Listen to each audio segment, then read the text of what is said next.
कोटि कोटि स्वागत एवं अभिनंदन है। आज पूरा बिहार स्वयं को आनंदित एवं गौरवान्वित महसूस कर रहा है। अमित शाह इस्तीफा दो, इस्तीफा दो, इस्तीफा दो, अमित शाह इस्तीफा दो, इस्तीफा दो, इस्तीफा दो। राष्ट्र सुरक्षा का खिलवाड़ नहीं चलेगा, नहीं चलेगा, नहीं चलेगा। आतंकवाद मुर्दाबाद, मुर्दाबाद, मुर्दाबाद।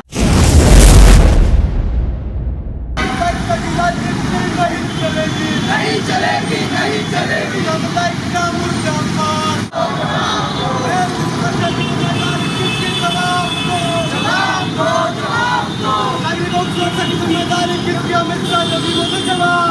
आतंकवाद मुर्दाबाद, मुर्दाबाद, मुर्दाबाद, आतंकवाद मुर्दाबाद, मुर्दाबाद, मुर्दाबाद।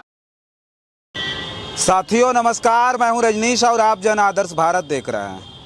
इस वक्त देश में सबसे ज़्यादा दुखद मामला यह है कि जिस तरह से पुलवामा के बाद पहलगाम में आतंकी हमला हुआ और इस देश के 27 बेकसूर लोगों को मौत के घाट उतार दिया गया। पूरे देश भर में शोक है। हम उत्तर प्रदेश की राजधानी लखनऊ में हैं और लखनऊ विश्वविद्यालय के तमाम जो छात्र हैं वो जो है आज कैंडल मार्च निकाल करके आज ये संदेश दे रहे हैं देश भर के लोगों को और ये बताने में लगे हुए हैं कि इस देश में आखिर आतंकी घटनाएं जो हो रही हैं वो क्यों हो रही हैं, आखिर ये घटनाएं कब तक रुकेंगे। और साफ तौर पर इस सरकार को आईना है जो सरकार लगातार कहती रही है कि ये देश सुरक्षित हाथों में है। पहले बहुत सारे घटनाएं होती थी, बहुत आतंकवादी आज जो है आतंक मचाते थे इस देश में, लेकिन अब जो है किसी की हिम्मत नहीं पड़ती है। तो ये आतंकवादी कहाँ से आए और पहलगाम में जो सैलानी घूमने के लिए गए थे लगभग 27 की संख्या में उनको मौत के घाट उतार दिया गया। तमाम छात्र हैं जिनसे बातचीत करेंगे। एक चीज़ हम ये जानना चाहेंगे कि अभी आप लोग कैंडल मार्च निकाल रहे हैं, कैंडल मार्च निकाल करके क्या संदेश देना चाहते हैं और सरकार को क्या आईना दिखा रहे हैं आप? देखिए, जो पहलगाम की घटना हुई, 27 लोग वहाँ पे मारे गए, बहुत ही दुख की बात है देश के लिए भी और हम सब के लिए भी।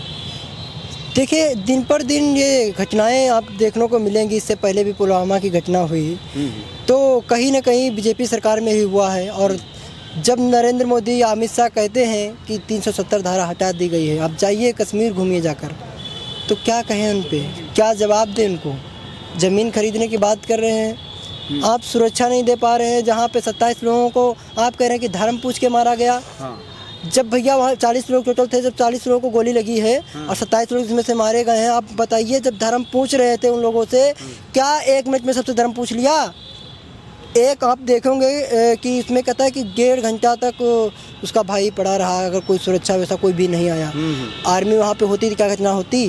क्या कहा जाए? 1,80,000 आर्मी के जवानों को इन्होंने वहाँ भर्ती नहीं किया, इस पर क्या कहा जाए? क्या कहा जाए नरेंद्र मोदी को कि देश की घटना के जिम्मेदार गृह मंत्री अमित शाह हैं कि नरेंद्र मोदी हैं? कौन इसका जवाब देगा?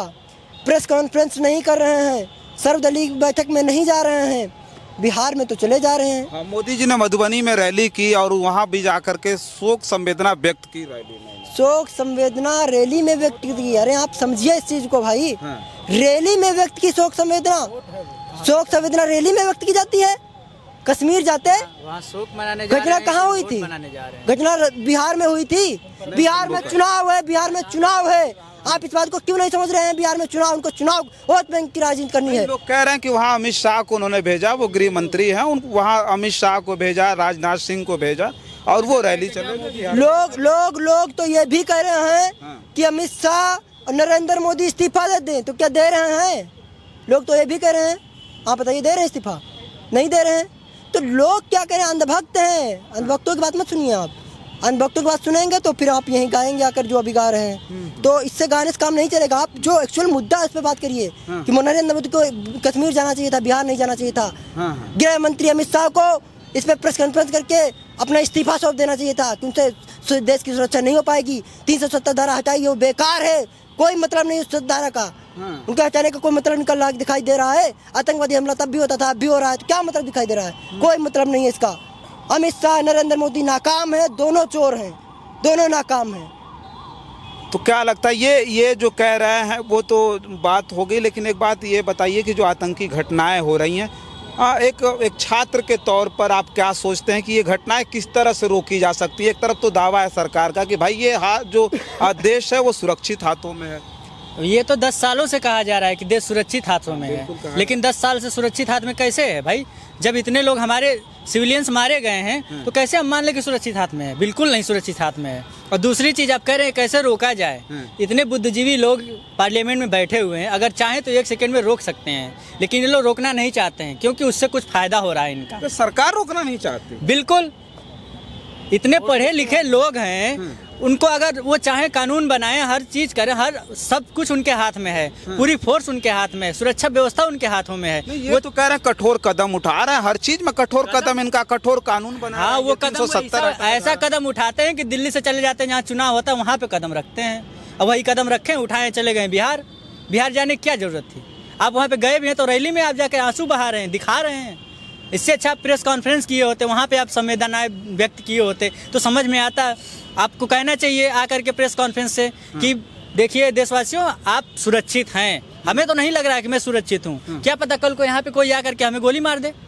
बिल्कुल, कोई भी मार सकता है गोली। और रही बात कि ये हिंदू मुस्लिम, भाई ये राजनीति बंद कर दीजिए। हिंदू मुसलमान क्या कोई लेना देना नहीं है किसी चीज। कई एंगल है। क्या नाम है आपका? हमारा विराट शेखर नाम है, लखनऊ विश्वविद्यालय के शेखर, एक बात हम ये कहेंगे, इसमें कई एंगल आए। हिंदू मुस्लिम तो आ गए, विधिवत जो है वहाँ जो है बीजेपी के छत्तीसगढ़ के बीजेपी हैंडल से ट्वीट किया गया, लिखा गया, पेज पर भी लिखा गया कि धर्म पूछा, जाति नहीं पूछी। तो इसमें जाति का भी जो है एक एंगल आ गया, इसमें जाति धर्म सब आ गया। तो मैं ये भी बताना चाहूँगा आपके चैनल के माध्यम से कि जाति भी पूछी जाती है इसी देश में, इसी भारत देश में।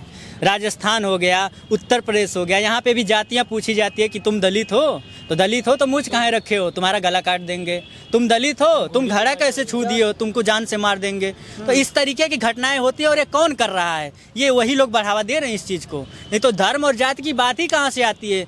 अब यहाँ सीधे सीधे ये कहना चाहिए कि देश के लोगों को मारा गया है, ये आतंकवादी घटनाएं हुई है। आतंकवाद का कोई ना धर्म होता है ना जात होती है। तो ये कहीं ना कहीं ये सिर्फ हिंदू मुस्लिम और जात पात में बांट करके और अपनी राजनीतिक रोटियां सेकना चाहते हैं। अच्छा, देश तो बहुत मजबूत है, तगड़ा जवाब देना चाहिए। क्या सोचते हैं आपको? पाकिस्तान, अगर पाकिस्तान हमला कर रहा है, आतंकी भेज रहा है, तो तगड़ा जवाब देना चाहिए। देखिए, जिन लोगों को घटना को अंजाम देना था उन लोगों ने घटना को अंजाम दे दिया और ये अभी तक पकड़ भी नहीं पाए।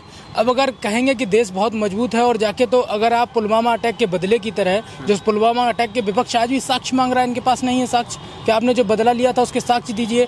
तो अगर आप निर्दोषों पे जाके वहाँ अटैक कर देंगे तो उसका कोई मतलब भी नहीं रहता है। तो मैं तो आपके चैनल के माध्यम से कहना चाहता हूँ कि वर्तमान सरकार पूरी तरह से राष्ट्र सुरक्षा के मामले में फेल है। ये मैं कह देना चाहता हूँ। आप कहना चाहते हैं कि सरकार से आतंकवादी ज्यादा ताकतवर है? और क्या, ये पता नहीं लगा पा रहे हैं कि किसने किया। मुझे तो ये बात कहने में भी कोई गुरेज नहीं है कि कहीं ना कहीं आतंकवाद को पनाह दे रहे हैं क्या मोदी जी? जो इतनी बड़ी घटनाएं देश में और लगातार बीजेपी सरकार में ही क्यों इतनी बड़ी बड़ी घटनाएं हो रही हैं? कौन जवाबदेह है इसका, बताइए।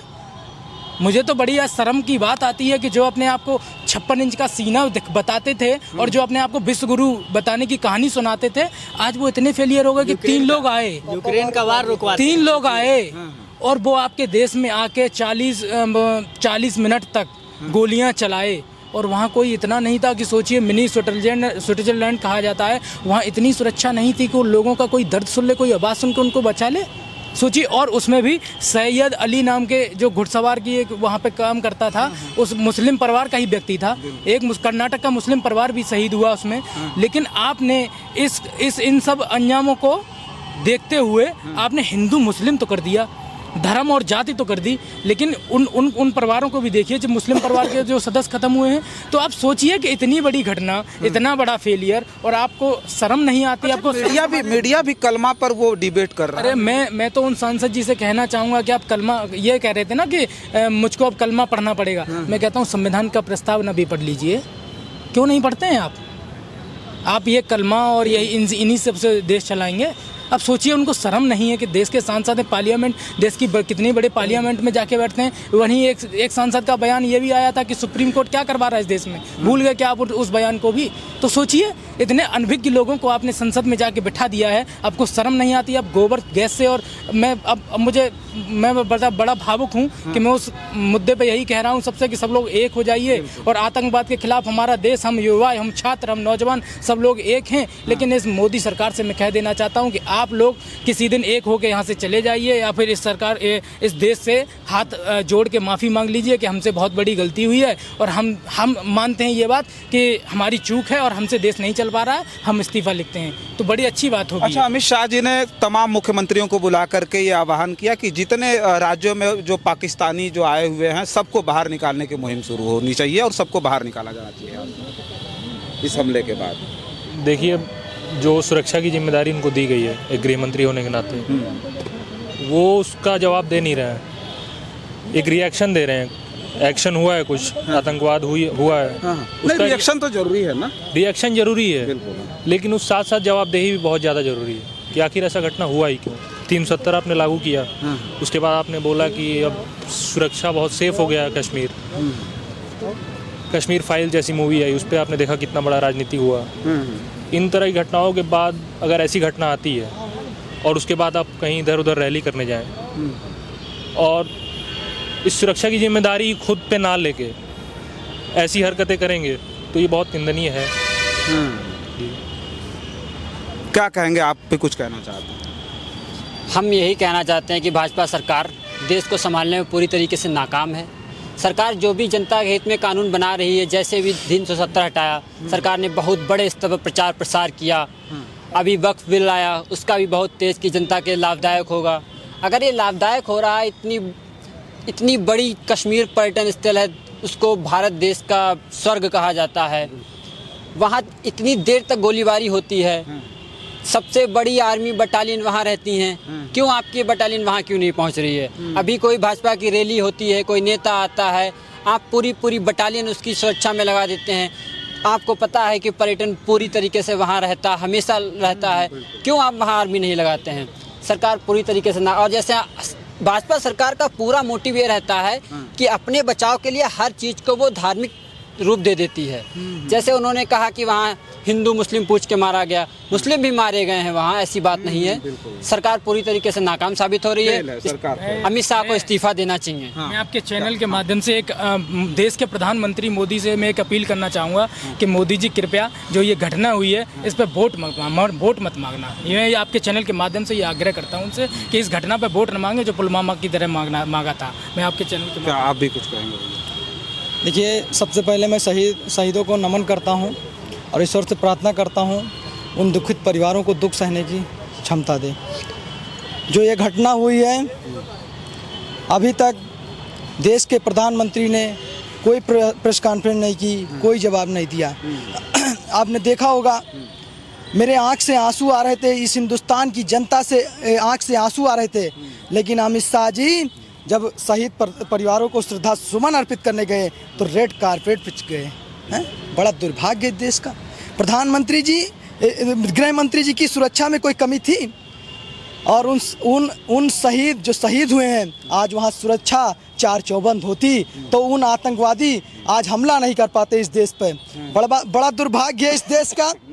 देश के प्रधानमंत्री जो हैं यहाँ शहीदों के लिए कोई बात नहीं करते हैं। शहीदों के लिए दो वर्ड बोलने के लिए समय नहीं है। हिंदुस्तान के ऊपर इतना बड़ा पहाड़ टूट पड़ा, हिंदुस्तान के हर घर में समझ लो दुख।